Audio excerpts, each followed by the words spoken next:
بسم اللہ الرحمن الرحیم الحمد للہ الذی خلق اللوح والقلم وعلم الانسان ما لم يعلم والصلاة والسلام على سیدنا ومولانا محمد الذي أرسل إلى العرب والعجم وعلى آله وأصحابه الذين هم بحور العلم والحكم صلی اللہ تعالی علیہ وسلم تسلیما کثیرا کثیرا اما بعد فاعوذ باللہ من الشیطان الرجیم بسم اللہ الرحمن الرحیم ان الذین یکتمون ما انزلنا من البینات والہدى من بعد ما بیناه للناس فی الكتاب اولئک یلعنهم اللہ ویلعنهم اللاعنون إلا الذين تابوا وأصلحوا وبينوا فأولئك أتوب عليهم وأنا التواب الرحيم إن الذين كفروا وماتوا وهم كفار أولئك عليهم لعنة الله والملائكة والناس أجمعين خالدين فيها لا يخفف عنهم العذاب ولا هم ينظرون وإلهكم إله واحد لا إله إلا هو الرحمن الرحيم اللہم صلی علی محمد وعلی آل محمد کما صلیت علی ابراہیم وعلی آل ابراہیم انکا حمید مجید اللہم بارک علی محمد وعلی آل محمد کما بارکت علی ابراہیم وعلی آل ابراہیم انکا حمید مجید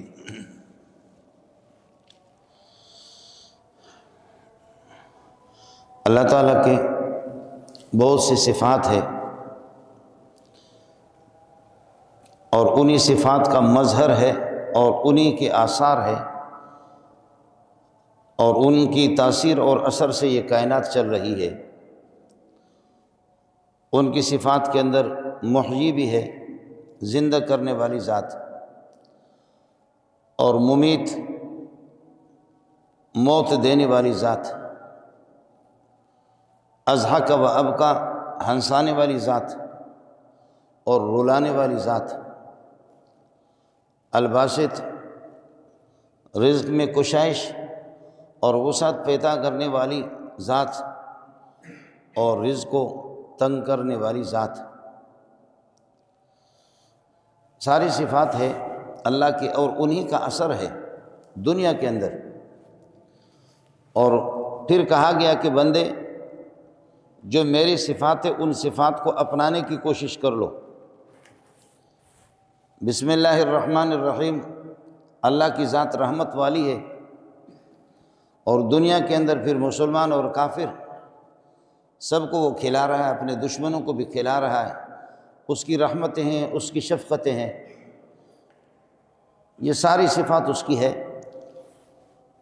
اور حکم دیا کہ تخلقوا باخلاق اللہ، اللہ کے اخلاق کو اور اللہ کی صفات کو اپنانے کی کوشش کر لو۔ اللہ کی ذات معاف کرنے والی ذات ہے، معاف کر لو، درگزر کرو، مجرموں کو معاف کر لو۔ اللہ کی ذات رحمت والی ذات ہے، آپ یہ ہے کہ آپ کی رحمت اور آپ کی شفقت بھی خلق خدا پر ہونی چاہیے۔ ارحموا من فی الارض یرحمکم من فی السماء، جو زمین میں جو مخلوق رہ رہی ہے زمین والوں پر آپ رحم کرے، آسمان والے کو آپ پر ترس آئے گا، آسمان والی ذات وہ آپ پر رحم کرے گا۔ یہ ساری صفات ہے اللہ کی، لیکن اللہ تعالیٰ کے اندر عاجزی بھی نہیں ہے، عاجزی نہیں ہے اللہ میں۔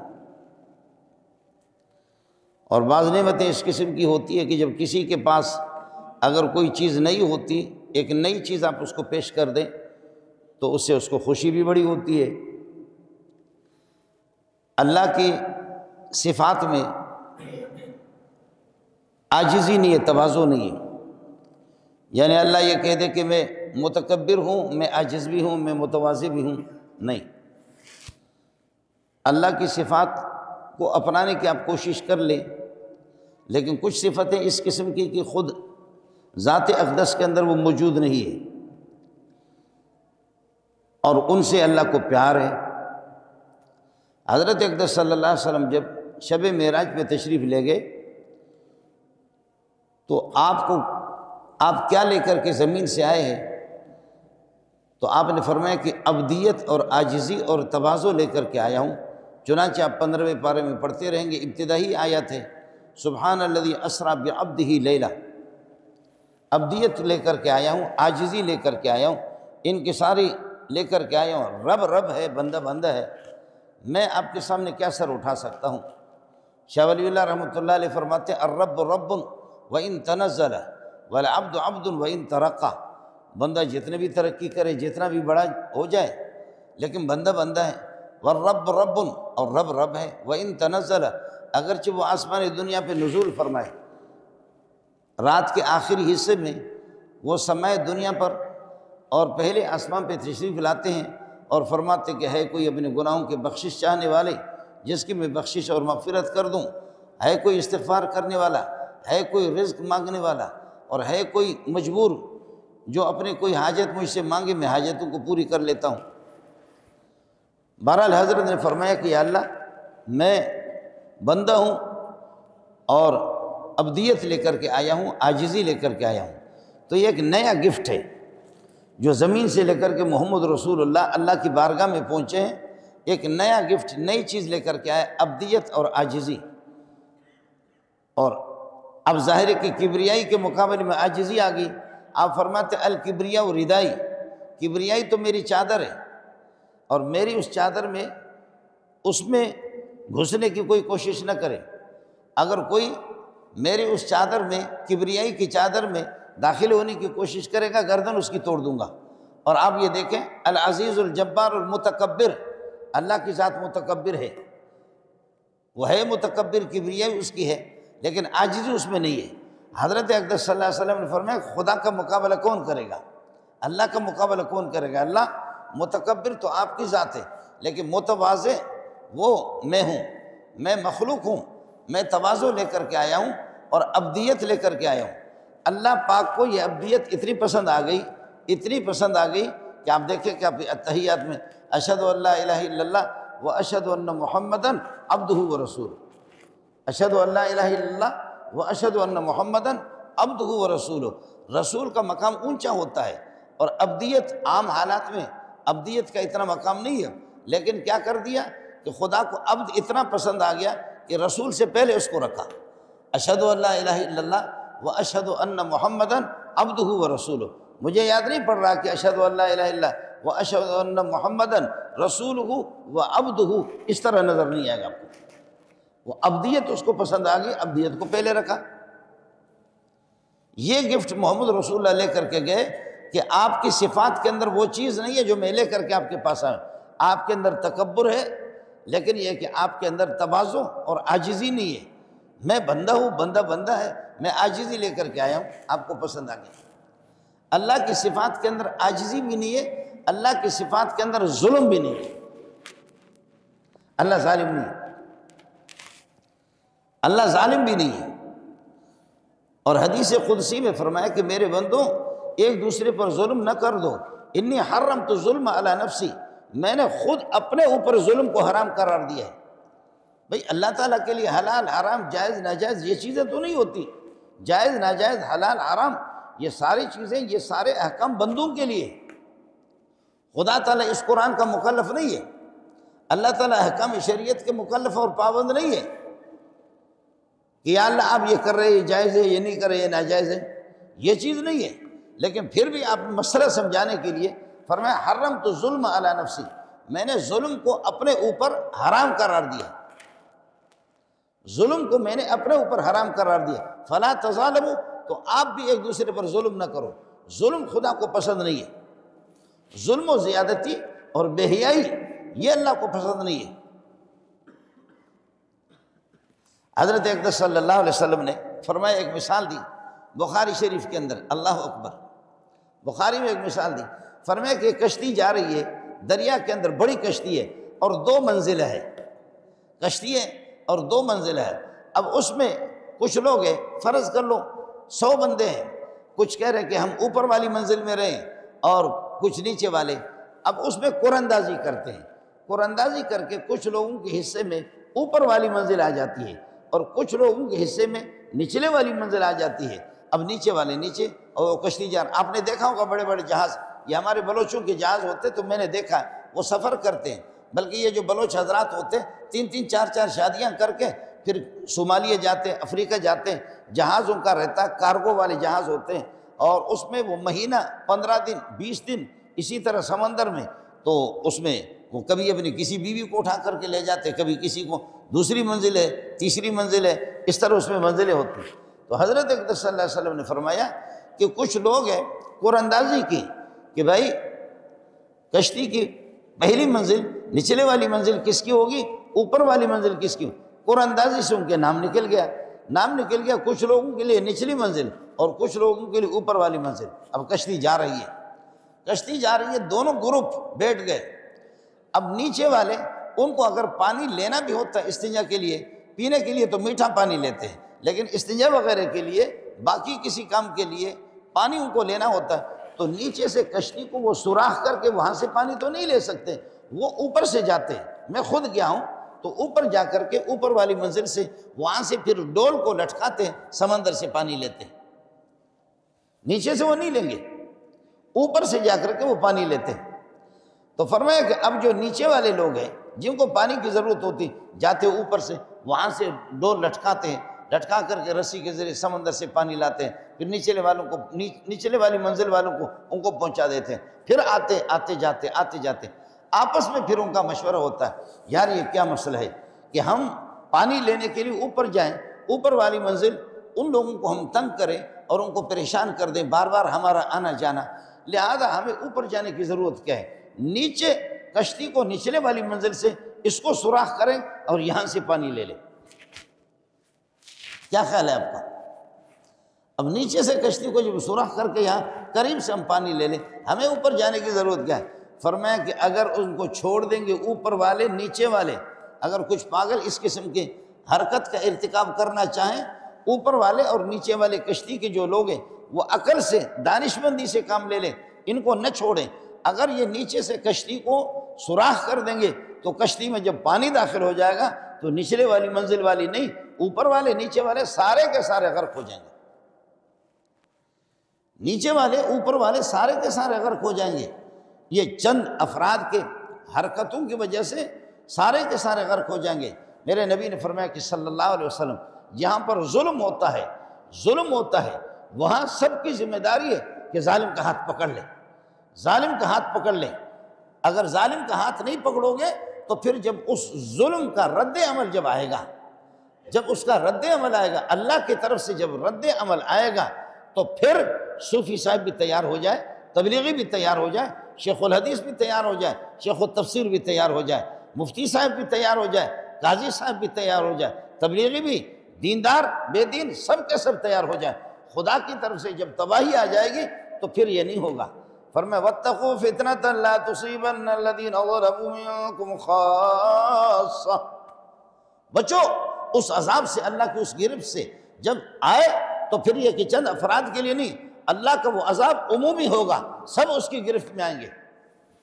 بخاری میں ایک اور روایت، حضرت اقدس صلی اللہ علیہ وسلم نے فرمایا، صلی اللہ علیہ وسلم آپ نے فرمایا کہ مکے پر کچھ لوگ حملہ کریں گے، کچھ لوگ مکے پر حملہ کرنا چاہیں گے، تو فرمایا کہ یخسف بأولہم وآخرہم ببیضاء من الارض، ایک میدان پہ اللہ اول اور آخر کو، یعنی اول آخر سے مراد پوری جماعت کو جو حملے کرنے والے ہوں گے ان سب کو اللہ تعالیٰ زمین کے اندر دھنسا دے گا، اللہ ان کو زمین کے اندر دھنسا دے گا جو مکے پر حملہ کرنا چاہیں گے۔ ہماری والدہ تو بہت تیز خاتون تھی، بہت ذہین قسم کی خاتون تھی، اماں عائشہ رضی اللہ تعالیٰ عنہ۔ اماں جی نے کہا کہ یا رسول اللہ وہ سب کو کیسے غرق کریں گے، ان کے اندر صوفی لوگ بھی ہوں گے، ان میں بزرگ لوگ بھی ہوں گے، وہ بازار میں گئے، کاروبار کے لیے گئے، بازار میں گئے ہوئے اپنی ضرورت کے تحت سودا سلف خریدنے کے لیے گئے، وہ تو نہیں ہوں گے ان میں سے۔ مکے پر حملے کرنے والے اور مکے پر ظلم ڈھانے والے وہ تو چند افراد ہوں گے، ایک بڑی تعداد ہے، لیکن کچھ لوگ ایسے ہوں گے کہ وہ ان میں سے ہوں گے بھی نہیں، اور وہ تو سودا سلف خریدنے کے لیے گئے کسی مارکیٹ کے اندر، کسی بازار کے اندر، اب سب کو دھنسا دیا جاتا ہے، ان کا کیا قصور ہے؟ واہ، دیکھیے ہماری والدہ کتنی تیز خاتون ہے اور کیسے ہوشیار قسم کی خاتون ہے۔ یخسف باولہم وآخرہم، سب کو زمین میں دھنسا دیا جائے گا۔ واہ! میرے نبی نے فرمایا کہ جب عذاب آ جاتا ہے، آگ جب پھیل جاتی ہے تو پھر سوکھی اور اسی طرح تر لکڑیاں سب کو آگ لگ جاتی ہے، پھر سوکھی لکڑیوں کے ساتھ تر لکڑیاں بھی جل جاتی ہے، ایسا نہیں ہوتا۔ فرمایا کہ سب کو تباہ کیا جائے گا، اس میں جو لوگ صاف بھی ہوں گے وہ بھی تباہ ہو جائیں گے، لیکن ثم یبعثون علی نیاتہم، پھر اس کے بعد اللہ ان کی نیت کے مطابق ان سے انٹرویو لے لے گا، امتحان لے لے گا، ان کو جب اٹھائے گا دنیا کا عذاب سب پر آئے گا، دنیا میں جو عذاب آئے گا وہ سب پر آئے گا، کوئی بھی نہیں بچے گا، کوئی بھی نہیں بچے گا۔ ہاں اس کے بعد جب اللہ آخرت کا امتحان ان سے لیں گے، انٹرویو لیں گے، حساب و کتاب کا مسئلہ ہوگا، تو جو ان میں دیندار طبقہ اگر کسی حد تک گزرا ہے وہ تو بچ جائیں گے، لیکن یہ ہے کہ ایسا نہیں ہوگا کہ اللہ آپ کو بھلا کرے اس دنیا کے اندر ان میں سے کوئی بچے۔ پھر حضرت جبریل علیہ السلام کو ایک اور روایت میں آتا ہے انقلب مدینۃ کذا و کذا، انقلب مدینۃ کذا و کذا، جبریل وہ فلانے علاقے کو اٹھا کر کے دے مارو، اس کو پلٹ دو۔ قرآن میں آتا ہے والمؤتفقات، الٹی بستیاں جن کو پلٹا کر کے اوپر والے حصے کو نیچے، نیچے والے حصے کو اوپر کر کے دے مارتا ہے خدا، ان کو مؤتفقات کہتے ہیں قرآن میں، کئی جگہوں میں اس کا ذکر ہے۔ مؤتفقہ پلٹی بستیاں، الٹی پلٹی بستیاں، ایسے الٹا کر کے ان کو، جیسے کہ صدوم کو، صدوم شہر پورا لوط علیہ السلام کی قوم لواطت کے اندر، بے حیائی کے اندر، بلکہ لواطت بے حیا تو نہیں، نبی یہ بے حیائی تو ان کی ہے، لیکن نبی موجود ہے، نبی کے سامنے اس طرح کھینچ کر کے اپنے آپ کو ہوا نکالتے، اس قسم کے بغیرت، اس قسم کے بغیرت۔ اور جب ان پر خدا کا عذاب آ گیا، فرمایا کہ لوط نکلو، نکل جاؤ، آدھی رات کو ان پر آ جائے گا، عذاب آ جائے گا، نکلو، جو آپ کے ماننے والے ہیں ان کو لے کر کے وَلَا يَلْتَفِتْ مِنْكُمْ أَحَدٌ وَامْضُوا حَيْثُ تُؤْمَرُونَ، نکلو شام کی طرف نکلو، پیچھے الٹ کر کے پلٹ کر کے دیکھنا بھی نہیں، پیچھے دیکھنا بھی نہیں۔ یہ اس قابل نہیں ہے کہ جب ان پر میرا عذاب کی تجویز ہوگی، فیصلہ ہو گیا، یہ اس قابل ہی نہیں ہے کہ آپ ان کو دیکھیں، نکلو فوراً۔ اللہ وَلَا يَلْتَفِتْ مِنْكُمْ أَحَدٌ وَامْضُوا حَيْثُ تُؤْمَرُونَ، جاؤ شام کی طرف نکلو،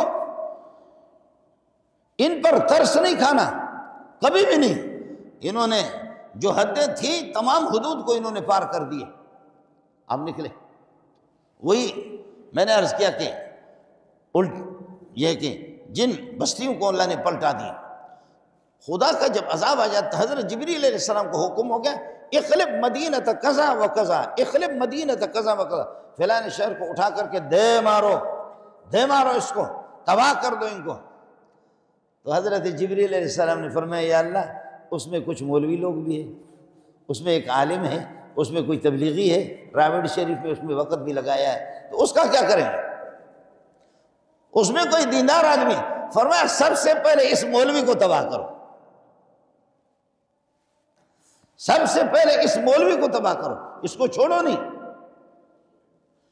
فَإِنَّهُ لَمْ يَتَمَّعَرْ فِيَّ سَاعَةً، میرے بارے میں، میرے احکام کے سلسلے میں اس کو اللہ آپ کو بنا کرے کبھی بھی ٹھس مس بھی نہیں ہوا، کوئی معمول تبدیلی بھی اس کے چہرے پہ بھی نہیں آئی، سب سے پہلے اس مولوی کو غرق کرو۔ یہ اللہ کے احکام، اس لیے ظلم کے خلاف میں عرض کر رہا تھا کہ ظلم جہاں ہو، فرمائے انصر اخاک ظالما او مظلوما، ظالم اور مظلوم دونوں کے ساتھ تعاون کرو، آپ کی ذمہ داری ہے، ظالم کے ساتھ بھی، ظالم کی بھی مدد کرو، مظلوم کی بھی مدد کرو، ظالم کے بھی ہاتھ بٹا دو، مظلوم کے بھی ہاتھ بٹا دو۔ کہا یا رسول اللہ مظلوم کے ہاتھ تو بٹا دیں، یہ تو سمجھ میں آ گیا، مظلوم کے ہاتھ بٹا لے یہ تو سمجھ میں آتا ہے، اس کے ساتھ تعاون کرو، لیکن ظالم کے ہاتھ بٹانے کا کیا ہے؟ فرمایا ظالم کا ہاتھ پکڑ کر کے روکو، پوری سوسائٹی، پوری دنیا اس کو روکو، نہیں روکو گے جب خدا کا عذاب آئے گا تم سارے کے سارے تباہ ہو جاؤ گے۔ آپ کے ملک کے اندر جو بدماشیاں ہو رہی ہیں، جو جس طریقہ پر یہ ہے کہ اللہ آپ کو بھلا کرے امت مسلمہ کے ساتھ، مائیں بہنیں بیٹیاں اور دیندار طبقہ، غریب طبقہ، مظلوم طبقہ اور بے سہارا قسم کا طبقہ، ان کے ساتھ جو کچھ ہو رہا ہے یہاں وہی جنگل کا قانون ہے، اس میں بس ہم لوگ تماشا دیکھ رہے، ہم لوگ سارے کے سارے تماشا. لیکن اس کو دیکھ لینا کہ جب خدا کا عذاب آئے گا تو پھر یہ کہ سب پر. اور علماء کی ذمہ داری ہے، علماء کی ذمہ داری ہے کہ علماء اس قسم پہ ظلم پہ تنبیہ کرے. جو کچھ من رأى منکم منکرا، جو بھی خدا کے حکم کے خلاف کسی منکر کو، منکر ما قبحہ الشرع ما انکرہ الشرع، شریعت نے جس چیز کو ناپسند کیا اس کو منکر کہتے ہیں. من رأى منکم منکرا، جو محمد کے مزاج کے مطابق نہیں ہے، جو خدا کے مزاج کے مطابق نہیں ہے، اللہ کے مرضی کے مطابق نہیں ہے، اللہ کے حکم کے خلاف ہے، وہی منکر ہے. من رأى منکم منکرا، من رأى منکم، یہ مولوی نہیں، یہ مولوی نہیں. آپ بھی جانتے ہیں کہ بچہ میرا نماز نہیں پڑھتا، آپ کی ذمہ داری ہے. مولوی آ کر کے اس کو تقریر کرے گا. اپنے آپ کو اللہ کے عذاب سے بچاؤ. آپ گھر کے اندر تو آپ کی حکومت ہے، آپ کے گھر کے اندر شہباز شریف تو نہیں ہے، آپ کے گھر کے اندر تو زرداری نہیں ہے، گھر میں تو آپ ہی ہے. آپ کے گھر کے اندر اللہ آپ کو بھلا کرے سینما اور اس قسم کے اللہ آپ کو بھلا کرے ننگی تصویریں، بے حیائی، بے شرمی، بے دینی، لامذہبیت، اس کا حساب تو آپ سے ہوگا. قُوا أَنفُسَكُمْ وَأَهْلِيكُمْ نَارًا، اپنے آپ کو بھی بچاؤ اور اپنے گھر والوں کو بھی بچاؤ. بیوی کو آپ روک سکتے ہیں، بچوں کو آپ روک سکتے ہیں، نماز پر ان کی پٹائی بھی آپ کریں گے. مُرُوهُمْ بِالصَّلَاةِ وَهُمْ أَبْنَاءُ سَبْعِ سِنِينَ، 7 سال کے بچے ہو ان کو حکم دے دو نماز کے.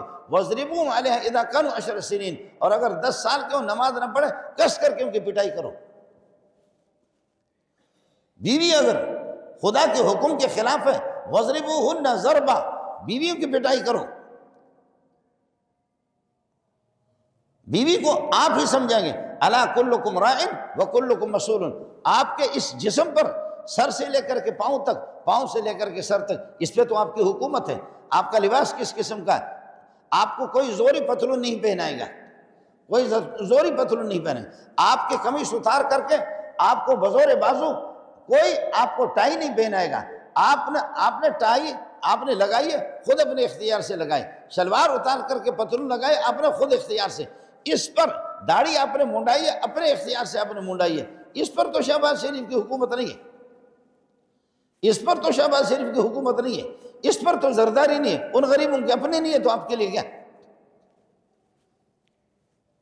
اس پہ تو آپ کی حکومت ہے نا، کہ آپ کی داڑھی کہاں گئی، آپ کا لباس کس طریقہ پر ہو گیا. کیا انگریز کے اندر آپ کو کیا خوبصورتی نظر آ گئی؟ لعنت نہیں، کروڑوں لعنت اس انگریز پر.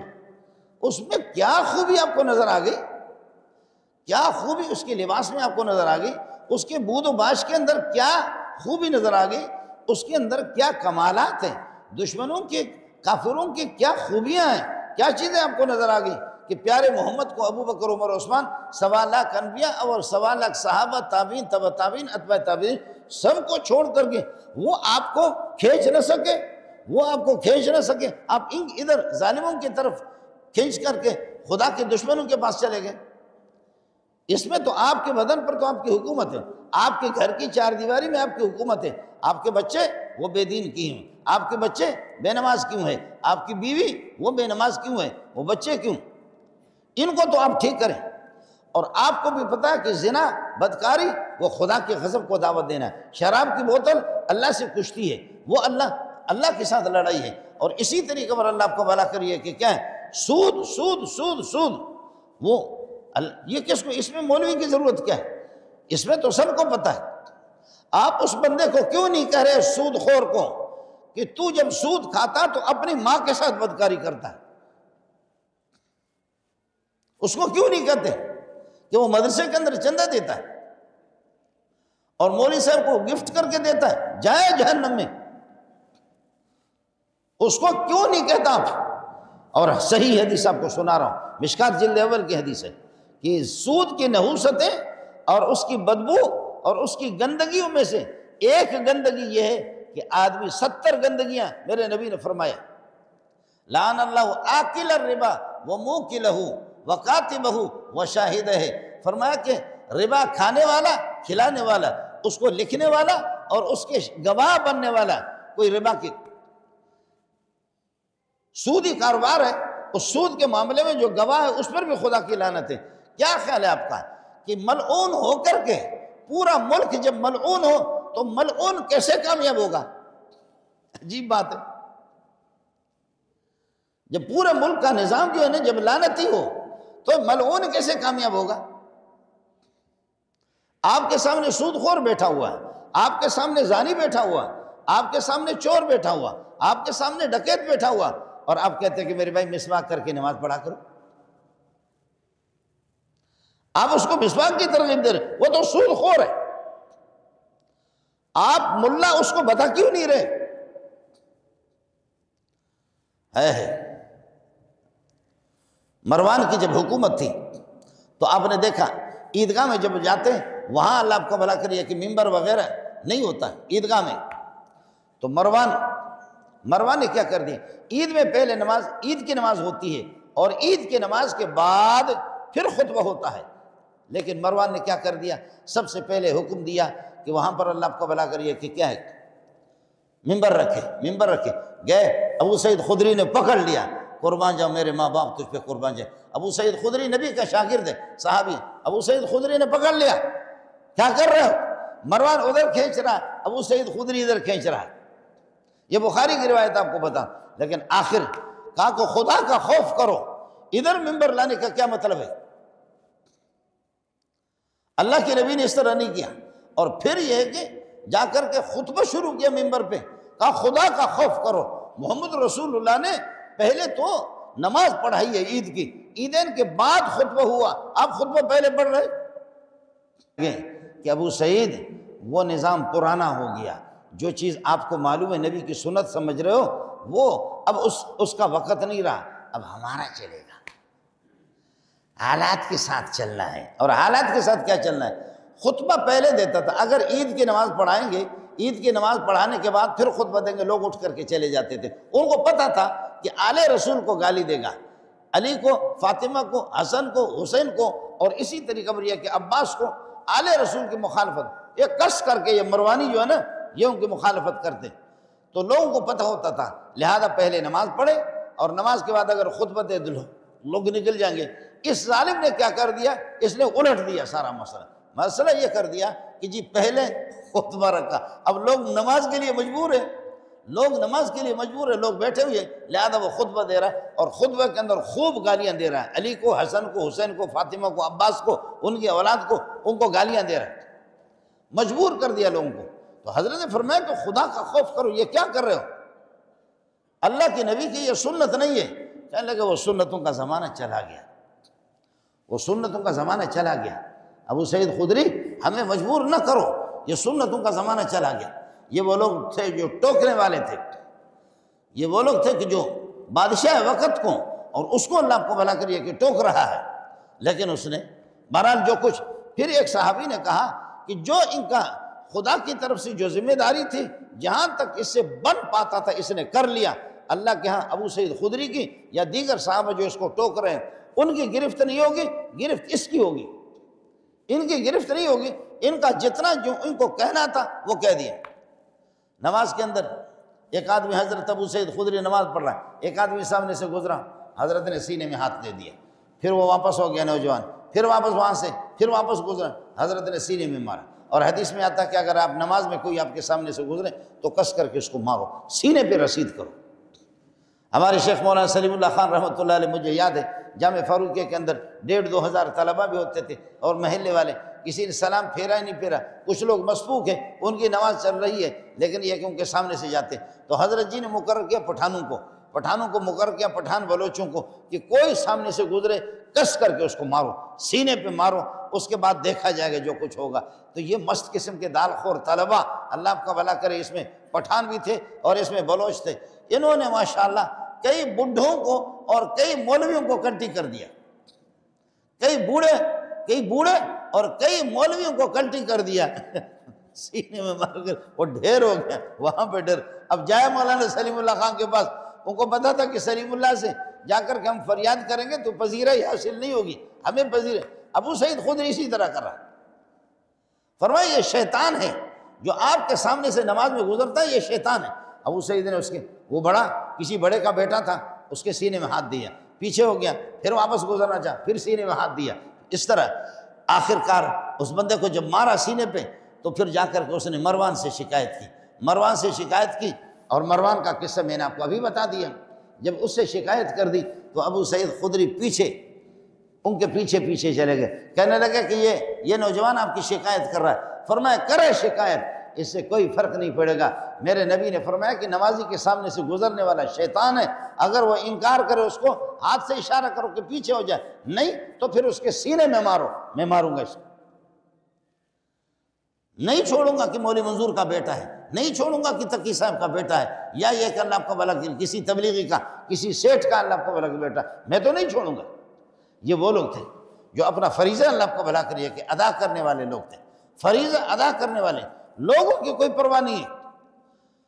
اس قسم کے جب منکرات کا ارتکاب ہو جائے، ظلم و زیادتی ہو ہے، ملک میں زنا ہے، شراب نوشی، بے حیائی جب عام ہے، علماء کی ذمہ داری ہے لیکن آپ کی بھی ذمہ داری بنتی ہے۔ من رأى منکم منکرا فلیغیر بیدہ، اپنے ہاتھ سے اس کو بدل دے، فإن لم یستطع فبقلبہ، نہیں تو پھر فبلسانہ، اگر نہ ہو تو پھر زبان سے، اور اگر زبان سے اس کو تو غلط کر رہا ہے، تو غلط کر رہا ہے، تو غلط کر رہا ہے، جتنا بھی بڑا ہے تو غلط کر رہا ہے، اور اگر زبان سے نہ ہو تو دل میں تو لعنتیں بھیجو اس پر کہ اللہ اس خنزیر کی اس بدعملی سے امت کی حفاظت فرمائے۔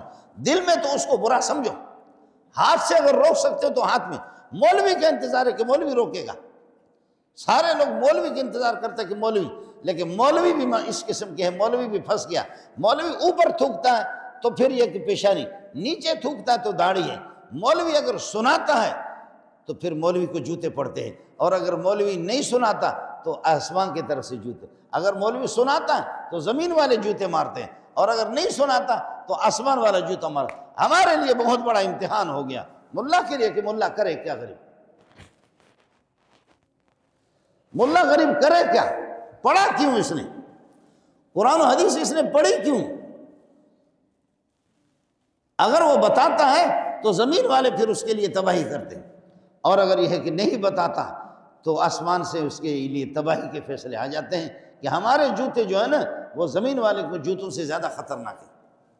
اور پھر جب بتاتا نہیں ہے نا، یہ تو جوتے ماریں گے، جوتے مار مار کر کے گھسیٹیں گے یا جان سے مار دیں گے، لیکن خدا ایسی لعنت اللہ اس کو بھیجتا ہے کہ جب کہتا کچھ نہیں ہے ملا، جب مولوی کہتا نہیں ہے تو اللہ کی ایسی لعنت اس کے پیچھے ہو جاتی ہے کہ اس لعنت سے پھر جان چھوڑانا اس کے لیے ٹھیک نہیں ہے، پھر وہ بچ بھی نہیں سکتا۔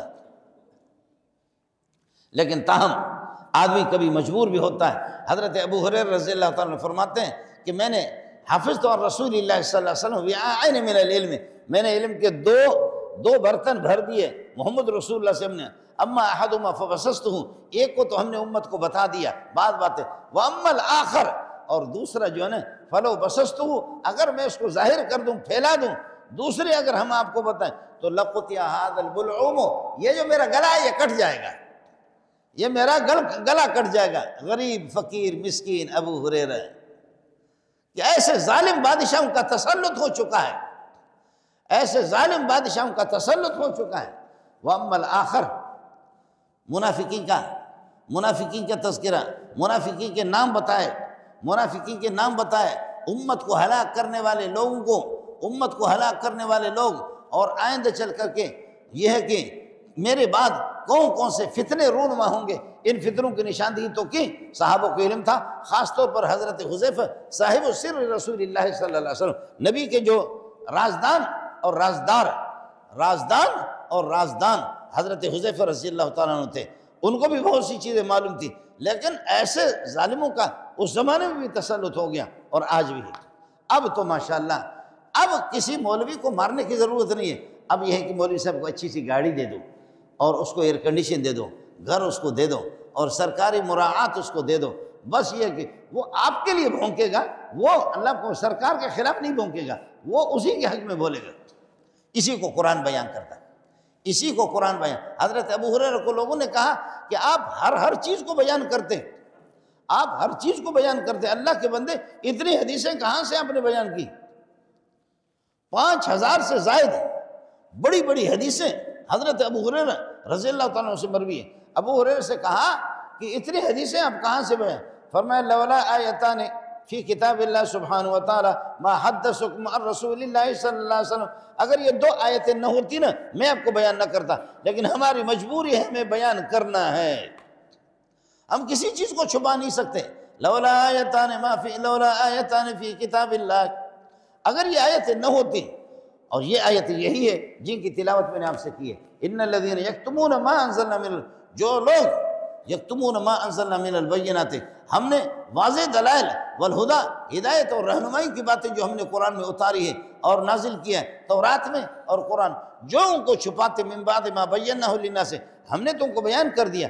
جو ان کو چھپاتے اولئک یلعنہم اللہ ویلعنہم اللائنون، ان پر خدا کی لعنت ہے اور لعنت کرنے والے درختوں کے حجر شجر پتھر جانور وہ سارے کے سارے اس پر لعنت. واہ مولوی واہ، اٹھا لے جی، کتنی لعنتیں اٹھا سکتا ہے. واہ مولوی صاحب واہ، اٹھا لے. یہ تبلیغی اٹھا لے، کتنی لعنتیں اٹھا سکتا ہے، کتنی لعنتیں پر لعنت مجھے ملعون قرار دیا جائے، میں واہ میری کیا زندگی ہوگی، قابل رش قسم کی میری زندگی ہوگی کہ خدا کی لعنتیں مجھ پر برس رہی ہے، اللہ کی لعنتیں میرے پیچھے. میں نے اس کیا کہ مجبور ہے. اس لیے کہا جاتا ہے اذا ظہرت الفتن والبدع، اذا ظہرت الفتن والبدع، فتنے اور بدعتیں جب ظاہر ہو جائیں، فعلی العالم ان یظہر علمہ، عالم کی ذمہ داری ہے کہ وہ اپنے علم کو ظاہر کر دے، بروئے کار لائے، لوگوں کو بتائے غلط کر رہے ہو، ناجائز ہے. اذا ظہرت الفتن والبدع فعلی العالم ان یظہر علمہ، عالم کی ذمہ داری ہے کہ وہ اپنے علم کو ظاہر کرے. وَإِلَّا فَعَلَيْهِ لَعْنَةُ اللَّهِ وَالْمَلَائِكَةِ وَالنَّاسِ اجمعین، ورنہ اس عالم پر اللہ اور فرشتوں کے اور پوری دنیا اور ساری انسانیت اس پر لعنت. بلکہ حدیث میں آتا ہے کہ یہ جو درخت جو ہوتے ہیں نا، اگر مولوی حق کو چھپاتا ہے، یہ درخت اس کے سامنے سے، درختوں کے سامنے سے گزرتا ہے تو وہ درخت بھی اس پر لعنت بھیجتے ہیں، درختوں کے پتے بھی اس پر لعنت بھیجتے ہیں، وہ درختوں کے پتے بھی اس پر لعنت بھیجتے ہیں. اب ہم کریں کیا جی، کریں کیا، آدمی کہاں تک چھپائے. حضرت کے سامنے یہودی آ گئے، یہ یہودیوں کے بارے میں، اور فرمایا کہ یہودیوں والا طریقہ اختیار نہ کرو. یہودی آ گئے، ایک لیڈا اور ایک لیڈی، لیڈا لیڈی، انہوں نے اپنا منہ کالا کیا ہوا تھا کہ محمد آپ تو بڑے آدمی ہیں، ہم تو یہودی ہیں لیکن آپ بڑے آدمی ہیں، آپ فیصلہ کریں. کہ انہوں نے ایک دوسرے کو ٹیوشن پڑھایا، لیڈا لیڈی دونوں نے اپنا منہ کالا کیا ہوا، آپ اس کے بارے میں فیصلے. تو حضرت اقدس صلی اللہ علیہ وسلم نے فرمایا کہ آپ اپنی کتاب جو تورات ہے، اس تورات میں بتاؤ کہ ان کی سزا کیا ہے، تورات میں ان کی سزا کیا ہے. ان کے ایک مولوی صاحب، وہ جہاں پر ان کے لیے رجم ہے، جہاں پر زانی زنا کرے ان کے لیے رجم ہے، اس پر ہاتھ رکھ رہا تھا. یہودیوں کے جو یہ ہے کہ ربی ہے، وہ ربی ہاتھ رکھ رہا تھا، ہاتھ رکھ رہا دکھا نہیں رہا تھا. حضرت عبداللہ ابن السلام نے فرمایا کہ یا رسول اللہ اس کو کہہ دو کہ ہاتھ ہٹا دو. اس نے جھوٹ بولا نبی کے سامنے، کہا کہ ہمارے اگر کوئی مرد اور عورتیں اگر زنا کریں تو ہم ان کا چہرہ کالا کرتے ہیں اور ان کو گدھے پر سوار کرتے ہیں. بس ہو گیا، سزا ہو گئی اور وہ معاف ہو گئی. چہرہ ہم ان کا کالا کرتے ہیں، گدھے پر سوار کرتے ہیں. تو حضرت عبداللہ ابن السلام یہود کے بڑے عالم تھے، تورات کے حافظ تھے، مسلمان ہو گئے، بڑے صحابی ہیں، جلیل القدر صحابی ہیں رضی اللہ تعالیٰ عنہ. حضرت فرمایا کہ یا رسول اللہ ان کو کہہ دو کہ ہاتھ ہٹا دو، اس مولوی صاحب کو کہہ دو کہ ہاتھ ہٹا دو. مولوی حضرات اس زمانے سے بھی کر رہے ہیں، ہر زمانے میں ایسے مولوی ملتے ہیں، ہر زمانے کے اندر مولوی اس قسم کے ملتے ہیں. فتویٰ برائے فروخت، فتویٰ برائے فروخت، بیچنے کے لیے حکومت کو مولوی ملیں گے، خوب ملیں گے. تو اس زمانے میں تو مولوی صاحب یہی کر رہا تھا جو یہودیوں کا. اللہ اکبر، انا للہ و انا الیہ راجعون. حضرت فرمایا کہ ہاتھ ہٹا دو. ہاتھ اللہ آپ کو بھلا کریے کہ ہٹا دیے تو دیکھا کہ اس کے اندر رجم لکھا ہوا. تو کہاں وہ رجم تھے؟ ان کو رجم تو نبی نے کرایا ان کے شریعت کے مطابق، پتھروں کو مارے اور پتھر مار کر کے یہ ہے کہ ان کو جان سے، یہ ہے کہ جان سے یہ جان گنوا دیے اور یہ ہے کہ جان سے چلے گئے اور یہ کہ ان کی موت ہو گئی. حضرت نے سنسار کرایا. ہمارے ہاں کیا یہ احکام نہیں ہے؟ ہمارے ہاں یہ احکام اللہ آپ کو بھلا کرے کہ نہیں ہے؟ یہ سارے احکام ہمارے ہاں ہیں. رجم کا مسئلہ ہے، شراب نوشی کے لیے کہ کیا حد ہے، چوری کے لیے ہاتھ کاٹنا کیا ہے. 80 سال 90 سال گزر گئے، کتنے زانیوں کو اپنے چھوڑو، مولویوں پر تو لعنت بھیجو، چھوڑو تبلیغیوں کو غریب. تمہارے بھاولپور یونیورسٹی کے اندر 500 عورتوں کے وہ تو اسکرین پر جو آ گئے، 500 عورتوں کی جو عزت ایک یونیورسٹی کے اندر لوٹ گئی، اس کا کیا کیا؟ کتنے چور آپ نے، کتنے مجرم ان کے پکڑ لیے، کتنے مجرم. انا للہ و انا الیہ راجعون. 500 تو صرف ایک چھوٹی سی یونیورسٹی کے اندر، 500 تو کیس صرف ایک چھوٹی یونیورسٹی کے اندر آ گیا۔ شرم ہمیں آنی چاہیے، اس سے بڑھ کر کے کیا؟ ہمارے جیسے تو کوئی بے شرم آدمی تو ہے ہی نہیں۔ میں عرض کر رہا تھا علماء کی ذمہ داری ہے، آپ کی بھی ذمہ داری ہے۔ مولوی صرف جنت میں جائے گا، مولوی صرف اللہ کی بارگاہ میں جائے گا، مولوی محمد کے رسول پاک صلی اللہ علیہ وسلم کے آپ کی زیارت کے پیاسے، مولوی کو انبیاء کی رفاقت چاہیے، مولوی کو جنت چاہیے، مولوی کو اللہ کی خوشنودی چاہیے۔ ہم کون ہیں؟ ہم میں سے ہر ایک ہم میں سے جب قانون نہیں ہے تو پھر لوگ کرتے ہیں چوروں کو پکڑ کر کے ان کو آگ لگاتے، تو کریں گے نا کچھ غیرت مند۔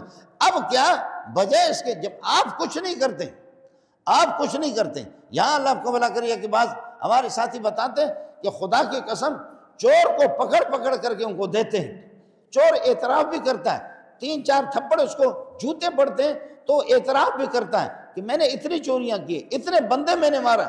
دوسرے دن تیسرے دن دیکھو 5-10 لاکھ دے کر کے وہ نکل گیا، باہر گھوم رہا پھر رہا۔ قاتل کتنے پکڑ کر ان کو دے رہے ہیں۔